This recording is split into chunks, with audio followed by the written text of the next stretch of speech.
이게 이제 성전이라는 단어가 성경에 여러 번 나오지만요, 우리가 그래서 뭐 많이 나오는 것 같다고 생각하지만, 교회, 일단 뭐 교회부터 얘기할까요? 우리가 지금 보고 있는 이 요한복음에는 교회라는 단어가 한 번도 안 나옵니다. 마태, 마가, 누가, 요한복음서에서 교회가 몇 번 나올까요, 여러분? 교회라는 단어가 딱 2번 나와요. 이게 중요한 얘기입니다. 마태복음 16장에 한 번, 18장에 한 번, 그리고 마가복음에 안 나오고 누가복음에 안 나오고 요한복음에도 안 나옵니다. 다 성전으로 나오고요. 요한복음 본문도 성전이라는 단어로 14번 나오지, 교회라는 단어는 사복음서에서 딱 2번 나옵니다. 요한복음에 1차 안 나옵니다. 대신에 사도행전부터는 교회가 뭐 어마어마하게 나옵니다. 뒤에는 뭐 다 교회죠. 얼마나 많은 교회가 나오는지 몰라. 교회라는 단어가 나오는데요, 이 순서가 중요합니다. 교회의 교회됨은 성전됨에 있다는 것입니다. 차차 설명을 드리겠습니다만, 그러니까 교회와 성전의 좀 차이점을 좀 설명을 돕기 위하여, 말씀을 돕기 위하여 좀 구분을 지면, 교회는 회중들의 모임입니다. 그러니까 교회 안에는 두 인격체가 존재하죠. 하나는 사람이고 하나는, 한 분은 하나님이죠. 그러니까 성도들에게 초점을 둔다, 회중들의 모임에 초점을 둘 때 그걸 에클레시아라고 말합니다. 부름받은 사람들의 모임, 이렇게 되는 거예요. 그러나 하나님께 초점을 둘 때 교회는 성전입니다. 이런 차이가 있고요. 또 건물적으로 이제 구약은 건물이 있지 않습니까? 건물로 얘기를 하면 교회는 회막입니다. 회막이라는 히브리어가 이제 오엘이라는 단어인데, 이 천막이라는 뜻입니다. 천막, 텐트 이런 거예요. 근데 성전을 1차적으로 얘기했던 성막은 이게 미슈칸입니다. 이건 집이라는 뜻입니다. 우리가 집과 텐트는 다르죠. 그렇죠? 천막은 이 천막이라는 단어가 그 그늘을 위하여 치는 뭐 이런 개념인 거예요.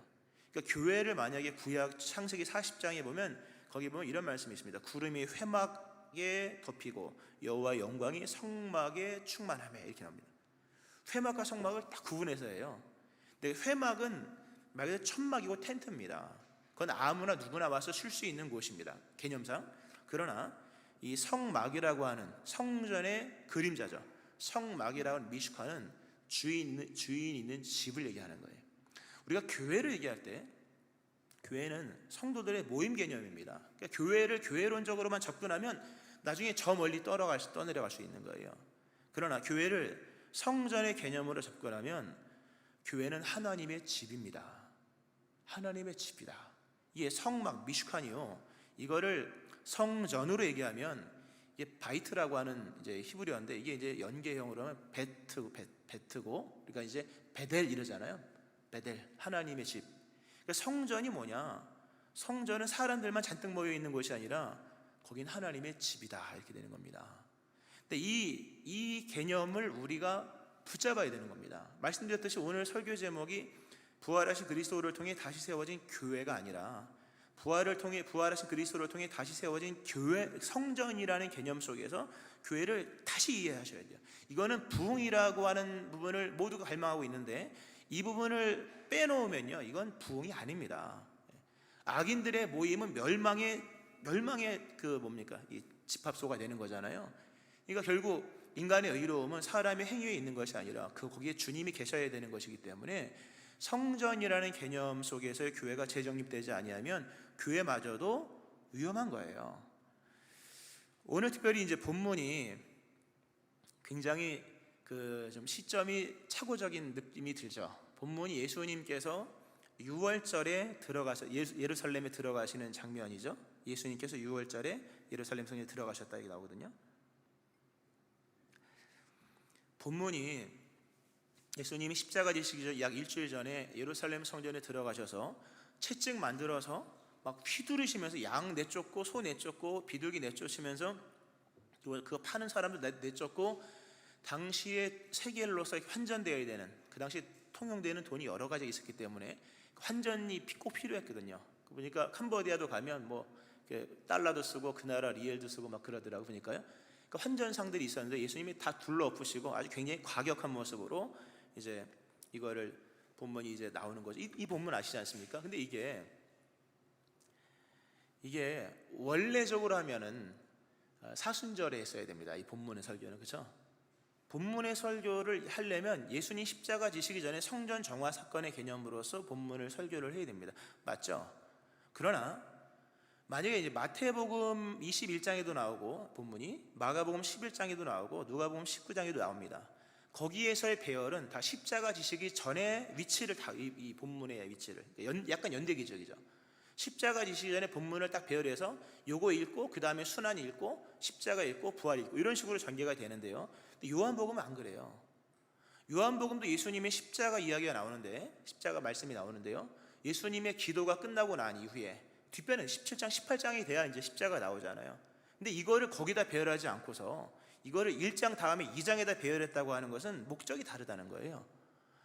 만약에 마태복음을 이 본문 설명, 오늘 이 설교는 약간 좀 절기상 안 맞고 약간 좀 빗나간 듯한 느낌이 들죠. 뭐 부활절인데 무슨 또다시 6월절이냐?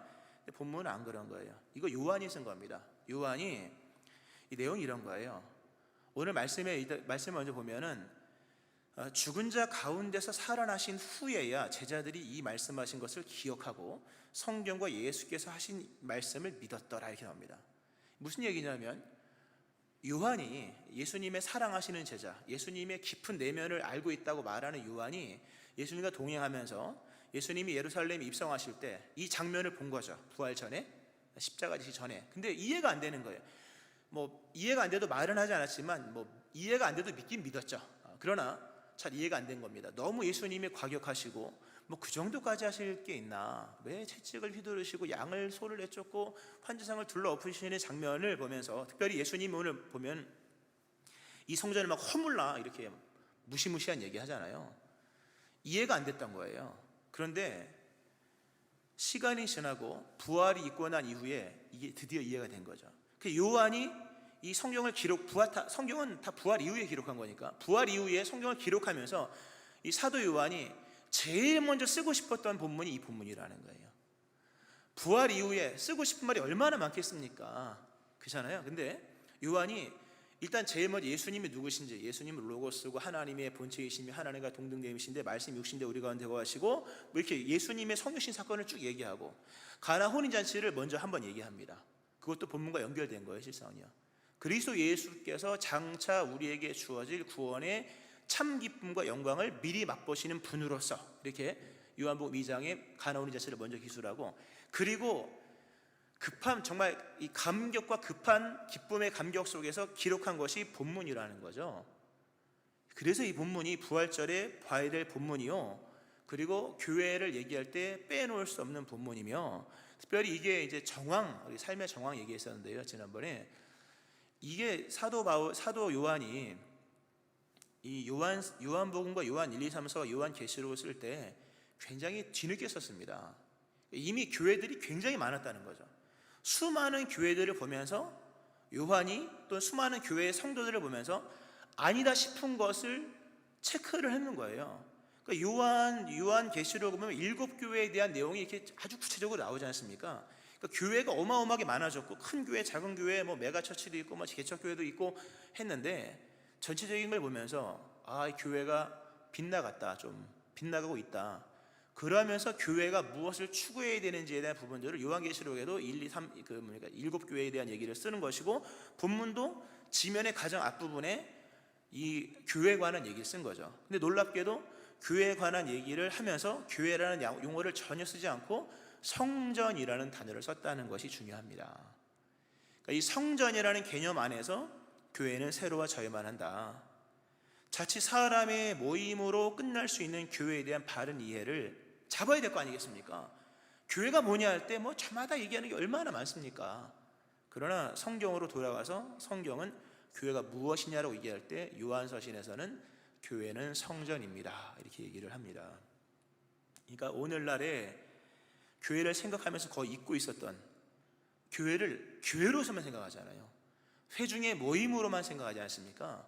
물론 좋습니다. 그러나 하나님을 잃어버린 그 교회는 위험한 거예요. 좀 이따 설명하고요. 그러한 부분에서 오늘 본문이 우리에게 교회에 대한 정확한 관점을 제시하고, 여기에 든든히 서 있으면 흔들리지 않는 나라를 받는 것과 같은 거예요. 이 개념 위에 세워져야 교회는 장구하고 교회는 영원한 겁니다. 주님 오시는 그날까지 세워질 수 있는 거예요. 이것이 아니면 바벨탑에 불과합니다. 세워지다 무너질 수 있는 거죠. 자, 성전에 대한 개념을 이제 다시 한번 보면서요, 오늘 예수님께서 이제 이 예루살렘 성전에 대한 무지막지한 얘기를 던지십니다. 이 성전을 헐라. 너희가 이 성전을 헐라. 이스라엘 사람들이요, 기나긴 역사 속에서 제일 두려워하는 문장이 바로 이겁니다. 이 성전을 헐라. 왜냐하면 그들은 바벨론 포로기 때 완전히 무너지는 예루살렘 성전을 봤거든요. 하나님의 성전도 무너질 수 있구나, 또 무너지는 것을 보았던 민족이거든요. 솔로몬이 얼마나 멋있게 성전을 만들었습니까? 근데 바벨론에 의해서 완전히 무너지는 것을 보면서 성전이 무너진다는 것이 얼마나 무서운지를 알고 있는데, 예수님 오셔서 내뜸하시는 말씀이 이 성전을 헐라 말씀하십니다. 아마 철렁했을 겁니다. 당연하죠. 저 같아도 철렁했을 겁니다. 그러나 그러했어야만 했던 이유가 있었다는 거죠. 오늘날에 만약에 예수님이 오셔서, 예수님이 만약에 오늘날에 오신다면 분명히 예수님도 이런 말씀 하실 수 있는 거예요. 이거 허물어, 이거 아무것도 아니야. 이러지 않도록 해야겠죠. 왜 그런가? 그 당시에 무슨 문제가 있었는가? 또 우리가 잡아야 될 내용은 무엇인가? 그 당시에 성전 안에 세상이 너무 펼쳐진 겁니다. 교회 안에 세상이 펼쳐졌다. 오늘 예수님께서 동물 파는 사람들 다 내쫓고, 동물도 내쫓고 환전상들 둘러엎으시면서 이것을 여기서 가져가라, 이것을 여기서 가져가라. 즉 이런 의미는 아닌 겁니다. 세상에서 장사하고 돈 바꾸고 이런 것들이 나쁘다는 얘기가 아니에요. 그렇죠? 사업하는 것이 다 장사하고 사업이잖아요. 뭐 작으면 장사고 크면 사업 되는 건데, 이 사업과 장사와 이런 돈에 관한 것들이 뭐 이것까지 세상에 있는 모든 것을 없애라 이런 얘기가 아니라, 적어도 교회 안에서는 하지 마라. 교회 바깥에 있어야 될 것이 교회 안으로 들어오는 것은 막아야 된다.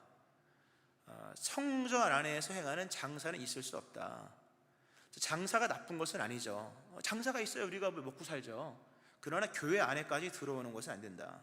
좀 더 이렇게 고상한 얘기를 하면, 교회가 문명의 산물이 되어서는 안 된다. 교회가 문화에 종속되어서는 안 된다, 그런 겁니다.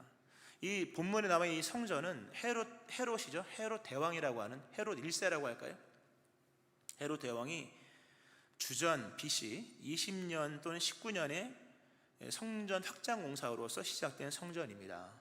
이 성전이 AD 64년까지 이어집니다. 그러니까 84년 동안 지은 거죠. 84년 동안 그렇게 어마어마한 성전을 지었고요.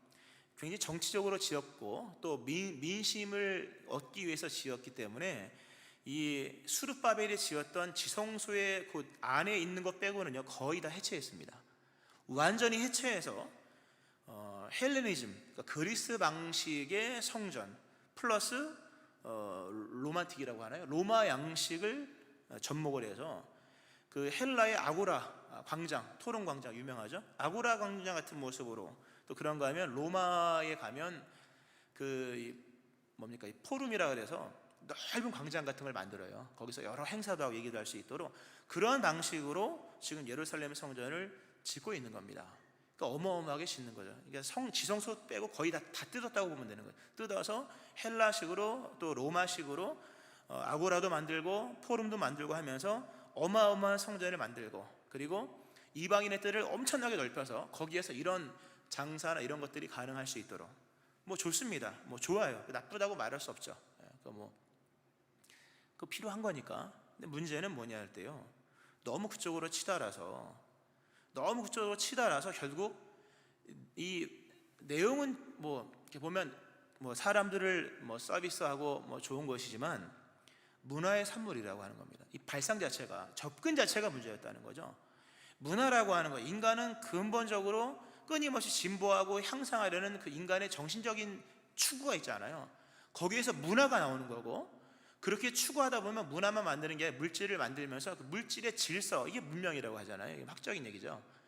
이런 것이 고스란히 예루살렘 성전에 아주 차곡차곡 들어간 거예요. 굉장히 좋은 것 같으나 문제는 그것을 중점에 뒀다는 거죠. 그러니까 문화적이었고 문명적이었다.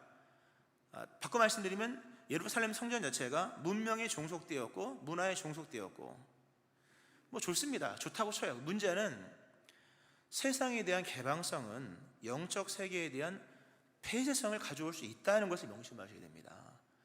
교회가 오늘 보면 여기 사람이 얼마나 많이 모였습니까? 이때요 6월절이었거든요. 6월절에는 예루살렘 성전 반경 30km 안에 있는 남자들은 다 와야 됩니다. 12세 이상 다 와야 되는 거죠. 어마어마하게 온 것이요.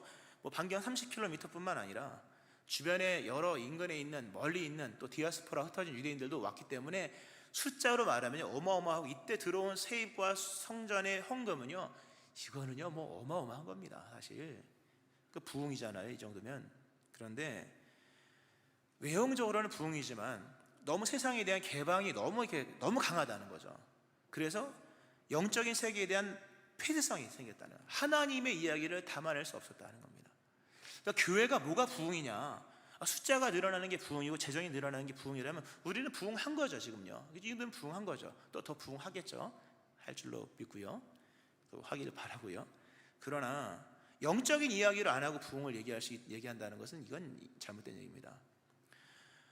이 안에 신앙적 분위기를 담아낼 수 없었다는 거죠. 사실 요한은 이 부분을 굉장히 강도 있게 얘기합니다. 오늘 본문에 그러니까 요한복음 자체가 그래요. 뭔 얘기를 하냐면 말씀이신 로고스이신 예수님이 오셔서 신령한 영의 세계를 말씀하시는데 마주대하에 말씀하시는데 그것을 알아듣는 사람이 너무 없는 겁니다.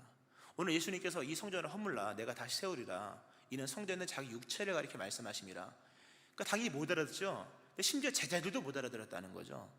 영적인 이야기가 통하지 않는 시대를 경험했던 요한이 그 어떤 위험성을 깨닫고 요한이 그 부분을 요한복음을 읽어보면 재밌는 얘기가 많이 나와요. 니고데모의 대화 속에 사람이 거듭나야 하나님 나라에 들어갈 수 있어 얘기했더니 어떻게 어머니 뱃속에 2번 들어갑니까? 이런 이상한 얘기를 하고 또 요한복음 4장에서 여인과 더불어서 내가 주는 생수는 영원히 목마르지 않는 거야 했더니 뭐 물 기를 그릇도 없고 뭐 이런 엉뚱한 얘기를 하는 거예요.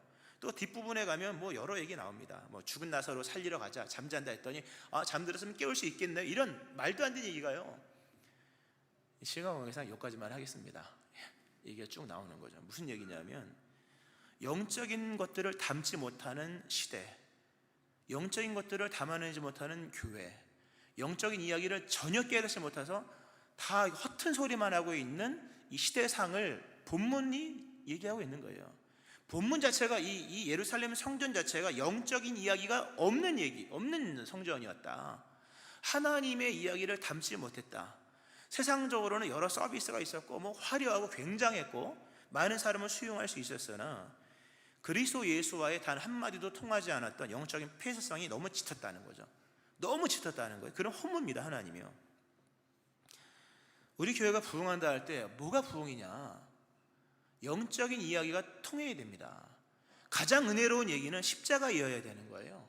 가장 은혜로운 이야기는 부활에 관한 이야기여야만 하는 것이고 가장 감격스러워서 우리의 손을 들고 찬송할 수 있게 해야 되는 이야기는 그리스도 예수의 보혈의 피로 내 죄가 씻음 받았고 하나님이 나를 의롭다 칭하셨고 그분이 나를 사랑하신다는 것을 그게 우리의 고백이고 가장 즐거운 주제여야 하는 거예요. 이게 영적인 얘기예요. 근데 교회가 과연 이런 것을 담아낼 수 있느냐? 감사하게도 복음으로 훈련받고 연단된 은혜가 있는 것 같아서 참 감사하고요. 영적인 것들을 담아낼 수 있어야만 교회입니다. 사실 이게 부흥이에요. 영적이지 않고서는 부흥 얘기를 할 수 없는데 이 성전은 바로 그런 걸 담아낼 수 없었다. 가장 중요한 것이 뭐냐 할 때 지성소의 역할을 감당하지 못했다는 겁니다. 오늘 본문에 보면 성전이라는 단어가 3번 나옵니다. 성전에서 쫓아내셨다. 또 이 성전에 관한 얘기하시면서 이 성전을 허물라 하면서 자기 이제 육체를 가리켜. 근데 이 성전이라는 단어가요, 이 소와 양과 비둘기 파는 14절의 성전은 성전 단지를 말하는 겁니다. 성전 전체를 말하는 거예요. 성전에 부속 건물이 많았잖아요. 그리고 여기 이제 뒤에 나오는 이제 뭐 19절에 이 성전, 이 나오스입니다. 이거는 지성소를 말하는 겁니다. 예수님이 이 성전 헐어버려는요, 성전 뜰을 말한 게 아니라 지성소 헐어버려. 이거는 지성소를 헐어버려. 이게 무서운 얘기죠. 울타리가 무너지는 건 뭐 감당할 수 있죠. 그런데 지성소가 무너져 버리면 아무것도 아닌 거가 되는 거지 않습니까? 예수님이 지성소 허물어 버렸고 아무것도 아니야. 무슨 얘기냐면요, 그 지성소 안에 하나님 안 계셔, 이겁니다. 로만틱으로 그 포럼을 만들고 헬레니즘의 영향 속에 아고라를 만들고 수많은 기둥을 세우고 수많은 인간적 서비스를, 가장 앞선 문명과 물질적 체계와 또 여러 문화적인 산물을 가져서 멋있게 만들었죠. 최고의 건물을 만들었으나 예수님은 전국을 핀셋으로 찝듯이 찍으면서, 그런데 그 지성소에 하나님 안 계셔. 지성소에 하나님이 안 계시다는 거죠. 너희들 지성소에 맨날 출입하지만, 그 1년에 한 번 출입하지만 지성소에 가도 하나님 못 만나. 그러므로 허물어져야 되는 거야, 이렇게 얘기하는 겁니다. 교회는요, 단 하나의 것을 가지고 교회가 합리인지 불합리인지가 정해지는 거예요. 주님을 만날 수 있는 곳이어야 교회입니다. 그러니까 성전이어야 교회라는 거죠. 에클레시아 개념만 가지고는요, 교회가 될 수가 없는 거예요. 사도행전 19장을 보면 아주 충격적인 얘기가 나와요. 사도행전 19장에 보면 에베소 지역에서의 선교 장면이 나오는데요, 에베소에서 복음을 전할 때 하여튼 거기에서 여러 소요가 있었고, 에베소 광장에 수많은 사람들이 모여서 크다 아데미오, 에베소 사람이 아데미오, 그 성경에 나오죠. 크다 에베소 사람이 아데미오 하면서 2시간 동안 수많은, 셀 수 없는 수많은 무리들이 모여서 환호를 하고 막 광신적으로 외치는 장면이 사도행전 19장에 나오죠. 근데 그 원문으로 보면 그 무리들도 에클레시아라고 써 있어요. 그들도 에클레시아더라고 보니까요. 그들도 교회라는 거예요. 그러니까 교회가 그럴 수 있다는 거죠. 수만 명이 모여서 환호하고 소리치고 외쳐도 그게 에클레시아적 관점 속에서는 에클레시아, 교회일 수 있으나 성전 관점 속에서는 아무것도 아닐 수 있다는 거죠. 교회가 뭐냐? 사람들의 모임으로만 끝나면 교회는 아무것도 아닙니다. 교회는 성전이에요. 그러니까 교회는 그런 개념으로 와야 되는 거예요. 교회 왜 옵니까, 여러분? 교회 오는 이유는 성전을 향해 나가는 마음으로 오는 겁니다. 하나님을 만나러 오는 곳이어야만 되는 거예요, 여러분. 교회의 부흥이라고 하는 개념은 하나님을 만난다는 것이 있는 거죠. 그러니까 교회를 올 때 하나님을 만나러 가는 마음으로 와야 되고, 그러한 분들이 많을 때 예배가 당연히 은혜롭겠죠. 그리고 그러한 개념이 무르익어서 흘러 넘쳐서 여기에 하나님 계시다, 이런 개념으로 이렇게 충만할 때 이게 성전인 거죠.